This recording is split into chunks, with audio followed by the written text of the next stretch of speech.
27 फरवरी 2025 बाबा का साकार मुरली। मीठे बच्चे, सत्य का संग ज्ञान मार्ग में ही होता है। अभी तुम सत्य बाप के संग में बैठे हो। बाप की याद में रहना माना सत्संग करना। प्रश्न, सत्संग की आवश्यकता तुम बच्चों को अभी ही है, क्यों? उत्तर, क्योंकि तमो प्रधान आत्मा एक सत्य बाप, सत्य शिक्षक और सतगुरु के संग से ही सतो प्रधान यथार्थ काले से गोरे बन सकती है। बिना सत्संग के निर्मल आत्मा बलवान नहीं बन सकती। बाप के संग से आत्मा में पवित्रता का बल आ जाता है। 21 जन्म के लिए उसका बेड़ा पार हो जाता है। ओम शांति। बच्चे सत्संग में बैठे हो। सत्य के संग में कल्प कल्प संगम पर ही बच्चे बैठते हैं। दुनिया तो यह नहीं जानती कि सत्य के संग किसको कहा जाता है। सत्संग नाम यह अविनाशी चला आता है। भक्ति मार्ग में भी कहते हैं हम फलाने सत्संग में जाते हैं। अब वास्तव में भक्ति मार्ग में कोई सत्संग में जाते नहीं। सत्संग होता ही ज्ञान मार्ग में है। अब तुम सत्य के संग में बैठे हो। आत्माएं सत्य बाप के संग में बैठी है और कोई जगह आत्माएं परमपिता परमात्मा के संग में नहीं बैठती।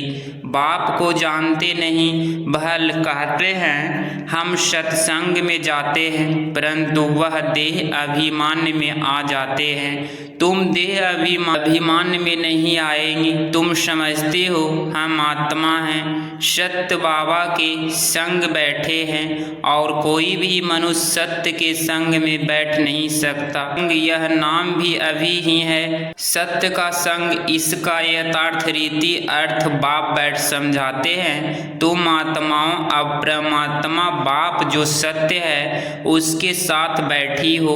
वह सत्य बाप, सत्य टीचर, सत्य गुरु है।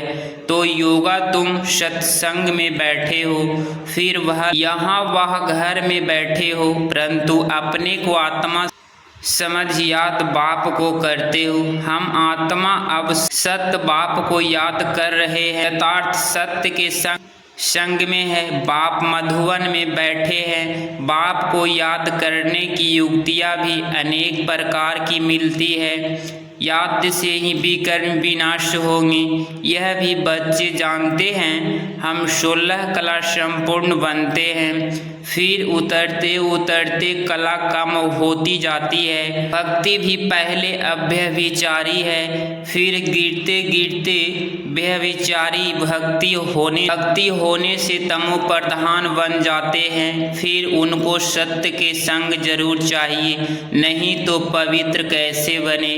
तो अब तुम आत्माओं को सत्य बाप का संग मिला है। आत्मा जानती है हमको बाबा को याद करना है, उसका ही संग है। याद को भी संग कहेंगे। यह है सत्य के संग। यह देह होते हुए भी तुम आत्मा मुझे याद करो, यह है सत्य का संग। जैसे कहते हैं ना, इसको बड़े आदमी का संग लगा हुआ है, इसीलिए देह अभिमान बन पड़ा है। अभी तुम्हारा संग हुआ है सत्य बाप के साथ, जिससे तुम तमो प्रधान से सतो प्रधान बन जाते हो। बाप कहते हैं मैं एक ही बार आता हूँ। अभी आत्मा का परमात्मा से संग होने से तुम 21 जन्म के लिए पार हो जाते हो। फिर तुमको संग लगता है देह का। यह भी ड्रामा बना हुआ है। बाप कहते हैं मेरे साथ तुम बच्चों का संग होने से तुम सतो प्रधान बन जाते हो, जिसको गोल्डन एज कहा जाता है। साधु संत आदि तो समझते हैं आत्मा निर्लेप है, अभी परमात्मा ही परमात्मा है। तो इसका मतलब परमात्मा में खाद पड़ी है। परमात्मा में तो खाद पड़ नहीं सकती। बाप कहते हैं क्या मुझे परमात्मा में खाद पड़ती है? नहीं, मैं तो श्वेत ब्रह्म धाम में रहता हूँ, क्योंकि मुझे तो जन्म मरण में आना नहीं है। यह तुम बच्चे जानते हो। तुम्हारे में भी कोई का संग जास्ती है, कोई का कम है। कोई तो अच्छी रीति पुरुषार्थ कर योग्य में रहते हैं। जितना समय आत्मा बाप के संग करेगी उतना फायदा है। विकर्म विनाश होंगे। बाप कहते हैं, हे आत्माएं, मुझ बाप को याद करो, मेरा संग करो। मुझे यह शरीर का आधार तो लेना पड़ता है, नहीं तो परमात्मा बोले कैसे, आत्मा सुने कैसे। अभी तुम बच्चों का संग है। सत्य के साथ सत्य बाप को निरंतर याद करना है। आत्मा को सत्य का संग करना है। आत्मा भी वंडरफुल है, परमात्मा भी वंडरफुल है, दुनिया भी वंडरफुल है। यह दुनिया कैसे चक्र लगाती है, वंडर है। तुम सारे ड्रामा में ऑलराउंड पार्ट बजाते हो। तुम्हारी आत्मा में 84 जन्मों का पार्ट नूंधा हुआ है, वंडर है। सतयुगी आत्माएं और आजकल की आत्माएं, उसमें भी तुम्हारी आत्मा सबसे जास्ती ऑलराउंडर है। नाटक में कोई का शुरू से पार्ट होता है, कोई का बीच से, कोई का पिछाड़ी में पार्ट होता है। वह है सब हद के ड्रामा, वह भी अभी निकले हैं। अब साइंस का इतना जोड़ है, सतयुग में कितना उतना बल रहेगा। नई दुनिया कितना जल्दी बनती होगी। वहाँ पवित्रता का बल है, मुख्य अभी है निर्बल। वहाँ है बलवान, यह लक्ष्मी नारायण बलवान है ना। अभी रावण ने बल छीन लिया है, फिर तुम उस रावण पर जीत पाकर कितना बलवान बनते हो। जितना सत्य का संग करेंगे यथार्थ आत्मा, जितना सत्य बाप को याद करती है उतना बलवान बनती है। पढ़ाई में भी बल तो मिलता है ना, तुमको भी बल मिलता है। सारे विश्व पर तुम हुक्म चलाते हो। आत्मा का सत्य के साथ योग संगम पर ही होता है। बाप कहते हैं, आत्मा को मेरा संग मिलने से आत्मा बहुत बलवान बन जाता है। बाप वर्ल्ड ऑलमाइटी अथॉरिटी है ना, उन द्वारा बल मिलता है। इसमें सब वेदों शास्त्रों के आदि मध्य अंत का ज्ञान आ जाता है। जैसे बाप ऑलमाइटी है, तुम भी ऑलमाइटी बनते हो। विश्व पर तुम राज्य करते हो, तुमसे कोई छीन नहीं सकता। तुमको मेरे द्वारा कितना बल मिलता है, इनको भी बल मिलता है। जितना बाप को याद करेंगे उतना बल मिलेगा। बाप और कोई तकलीफ नहीं देते हैं, सिर्फ याद करना है बस। 84 जन्मों का चक्र अब पूरा है, अब वापिस जाना है। यह समझना कोई बड़ी बात नहीं है। जास्ती रोजगारी में जाने की तो दरकार नहीं है। बीज को जानने से समझ जाते हैं, इससे यह सारा जहाड़ ऐसे निकलता है, नटसेल में बुद्धि ही में आ जाता है। यह बड़ी विचित्र बातें हैं। भक्ति मार्ग में मनुष्य कितने धक्के खाते हैं, मेहनत करते हैं, मिलता कुछ भी नहीं, फिर भी बाप आकर तुमको विश्व का मालिक बनाते हैं। हम योग बल से विश्व का मालिक बनते हैं। यही पुरुषार्थ करना है। भारत का योग मशहूर है। योग से तुम्हारी आयु कितनी बड़ी हो जाती है, सत्य के संग से कितना फायदा होता है। आयु भी बड़ी और काया भी निरोगी बन जाती है। यह सब बातें तुम बच्चों की बुद्धि में ही बिठाई जाती है और कोई का भी सत्य के साथ संग नहीं है सिवाय तुम ब्राह्मणों के। तुम प्रजापिता ब्रह्मा की संतान हो, दादे पोत्रे हो। तो इतनी खुशी होनी चाहिए ना कि हम दादे पोतरे हैं। वर्षा भी दादे से ही मिलता है, यही याद की यात्रा है।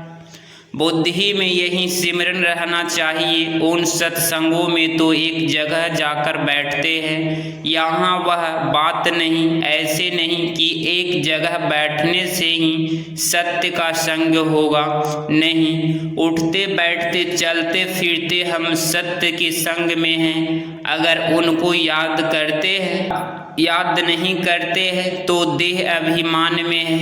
देह तो असत चित्त है ना, देह को सत्य नहीं कहेंगे। शरीर तो जड़ है, 5 तत्वों का बना हुआ, उसमें आत्मा नहीं होती तो चूर पूर ना हो। मनुष्य के शरीर की तो वैल्यू है नहीं और उसके शरीर की वैल्यू है। सौभाग्य तो आत्मा को मिलना है। मैं फलाना हूँ, आत्मा कहती है ना।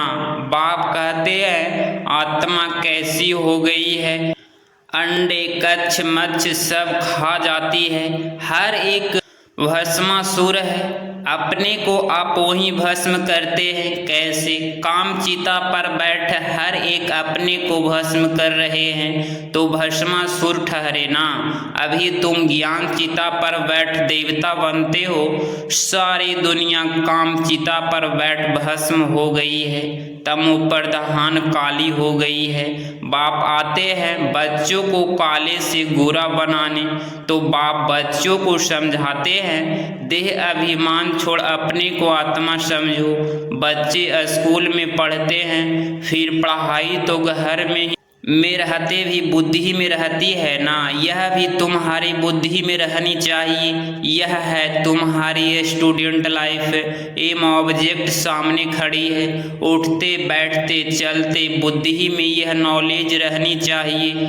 यहाँ बच्चे आते हैं, रिफ्रेश होते हैं, युक्तियाँ समझाई जाती है कि ऐसे ऐसे समझाओ। दुनिया में ढेर के ढेर सत्संग होते हैं, कितने मनुष्य आकर इकट्ठे होते हैं। वास्तव में वह सत्य के संग तो है नहीं। सत्य का संग तो अभी तुम बच्चों को ही मिलता है।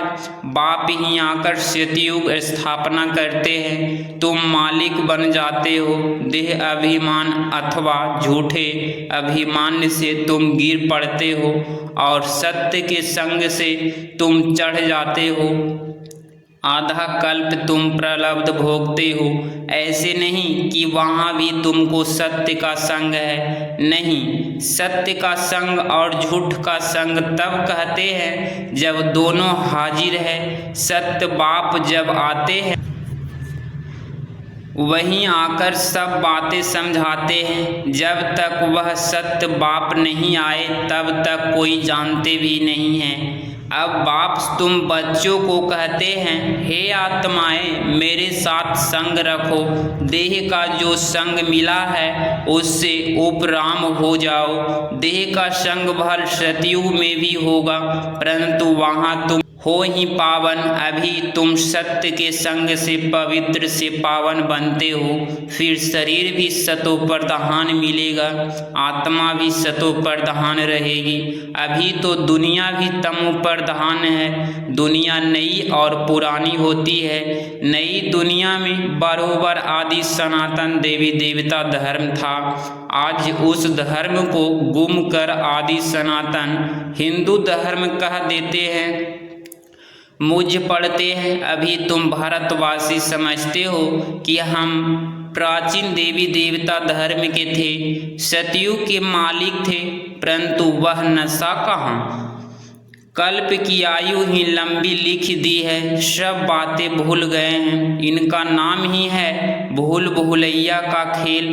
अभी सत्य बाप द्वारा तुम सारी नॉलेज जानने से उच्च पद पाते हो, फिर आधा कल्प बाद नीचे गिरते हो, क्योंकि रावण राज्य शुरू होता है। दुनिया पुरानी तो होगी ना। तुम समझते हो हम नई दुनिया के मालिक थे, अभी पुरानी दुनिया में हैं। कोई कोई तो याद नहीं पड़ता है। बाबा हमको स्वर्गवासी बनाते हैं। आधा कल्प हम स्वर्गवासी रहेंगे, फिर आधा कल्प बाद नीचे गिरते हो, क्योंकि रावण राज्य शुरू होता है।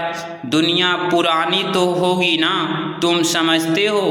बाबा हमको स्वर्गवासी बनाते हैं, आधा कल्प हम स्वर्गवासी रहेंगे, फिर नरकवासी बनेंगे। तुम भी मास्टर ऑलमाइटी बने हो, नंबरवार पुरुषार्थ अनुसार। यह है ज्ञान अमृत का डॉर्स तो मिलता नहीं, पुराना वाजा मिलता है। बाप आते भी वानप्रस्थ में हैं। बच्चों को खुशी होती है तो बाप भी खुश होते हैं। बाप कहते हैं हम जाते हैं बच्चों को नॉलेज दे रावण से छुड़ाने। पाठ तो खुशी से बजाया जाता है ना। बाप बहुत खुशी से पाठ बजाते हैं। बाप को कल्प कल्प आना पड़ता है। यह पाठ कभी बंद नहीं होता है। बच्चों को बहुत खुशी रहनी चाहिए। जितना सत्य के संग करेंगे उतना खुशी होगी।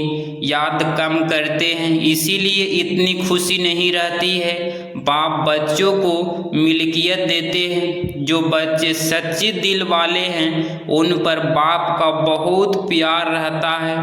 सच्ची दिल पर साहिब राजी रहते हैं। अंदर बाहर जो सच्चे रहते हैं बाप के मददगार बनते हैं। सर्विस पर तत्पर रहते हैं, वहीं बाप को प्रिय लगते हैं।